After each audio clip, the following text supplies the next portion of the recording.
အာဆနယ်ကွင်းလဲလူ Rice ကိုကြောဖြတ်ပြီးတော့ပရီးမီးယားလိအကောင်းဆုံးကစားမဆုကိုသိမ်းပိုက်သွားမဲ့နက်တဲ့ကျဲပွင့်ဘရူနိုပရီးမီးယားလိကယာတီသိမ်းတော့မှာဆိုတော့တနစ်တာအကောင်းဆုံးကစားမဆုဘယ်သူရမလဲရင်ခုန်စရာအခြေအနေဖြစ်နေပါပြီအထူးသဖြင့် United အသင်းကောင်းဆောင်ဘရူနိုဖာနန်ဒက်စ်ဟာချန်ပီယံဖြစ်မဲ့အသင်းကမဟုတ်ဘဲနဲ့ဒီဆုကိုရရှိသွားနိုင်မလားဆိုတာက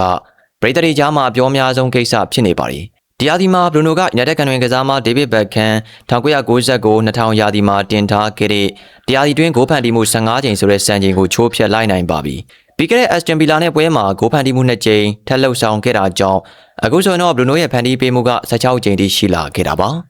ဒါအပြင်ဘရူနိုကပရီးမီးယားလိသမိုင်းတစ်လျှောက်တရားဒီတွင်ဂိုးဖန်တီးမှုအများဆုံးစံချိန်ဖြစ်တဲ့ Henry နဲ့ De Bruyne တို့ပူးတွဲပိုင်ဆိုင်ထားတဲ့အကြိမ်20စံချိန်ကိုချိုးဖျက်ဖို့အတွက်နောက်ထပ်9ချိန်ပဲလိုအပ်ပါတော့တယ်လက်ချန်10ပွဲမှာသာဒီစံချိန်ကိုချိုးဖျက်လိုက်နိုင်ရင်တော့ဒီနှစ်တာအကောင်းဆုံးဆုကသူ့လက်ထဲကိုရောက်ဖို့အတော်လေးသေးချာသွားမှာပါ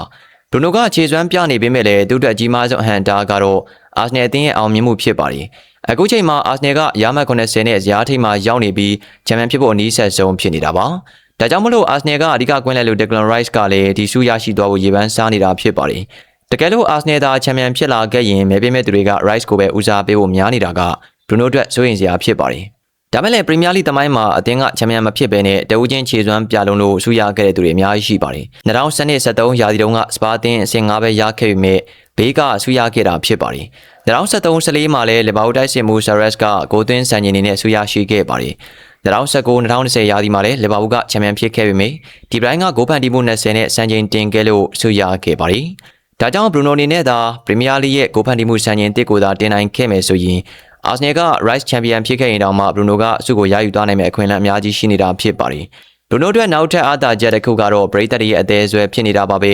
ပရိသတ်တွေပေးတဲ့ဆန္ဒမဲမှာဘရူနိုက49%နဲ့ဂျာကစားမတွေထက်အပြတ်အသတ်တာလွန်နေတာတွေ့ရပါတယ်ဒါအပြင်သူကပြီးခဲ့တဲ့နွေရာသီမှာဆော်ဒီအာရေဗျကနေပေါင်တန်း100နဲ့ကန်လန်းခဲ့တာကိုအသင်းပေါ်ချစ်မြတ်နိုးမှုကြောင့်ညှင်းပယ်ခဲ့တာကလည်းပရိသတ်ရဲ့အသေးခိုက်စေခဲ့တာပါ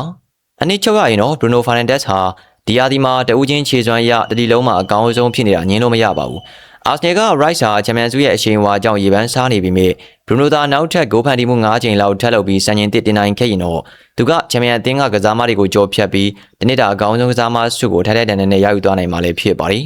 ဘရူနိုရဲ့လက်ရှိပုံစံကတကယ်ကိုဓာမယစီမယဖြစ်နေတဲ့အနေအထားမျိုးဖြစ်ပါတယ်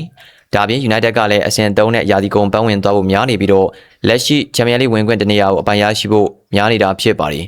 ဒါကြောင့်အသင်းအနေနဲ့ကာလာတန်ကြာဝေးကွာခဲ့ရတဲ့ချန်ပီယံလိညာချမ်းတွေစီကိုပြန်လည်ရောက်ရှိနိုင်တော့မှာဖြစ်ပါတယ်ဒါက United အတွက်အပေါင်းလက္ခဏာဆောင်ပြီးအသင်းဘတ်ဂျက်အတွက်ရောထိန်းသိမ်းကစားမဆွဲဆောင်နိုင်မှုအတွက်ပါကောင်းမွန်တဲ့ကိစ္စမျိုးဖြစ်ပါတယ်။နောက်ထပ်သာချန်ပီယံလိဝင်ခွင့်ရခဲ့ရင်ဒါကဘရူနိုရဲ့ခြေရလက်ရာတွေအပြည့်ပါနေတယ်ဆိုတာအတိမတ်ပြုရမှာလည်းဖြစ်ပါတယ်။ဘရူနိုအနေနဲ့ဂိုးဖန်တီးမှုစံချိန်တစ်တင်မလား Rice ကိုကြော်ဖြတ်ပြီးအကောင်းဆုံးကစားမဆုကိုစုကူသွားနိုင်မလားဆိုတာကတော့စောင့်ကြည့်သွားရမှာဖြစ်ကြောင်းပါခင်ဗျာ။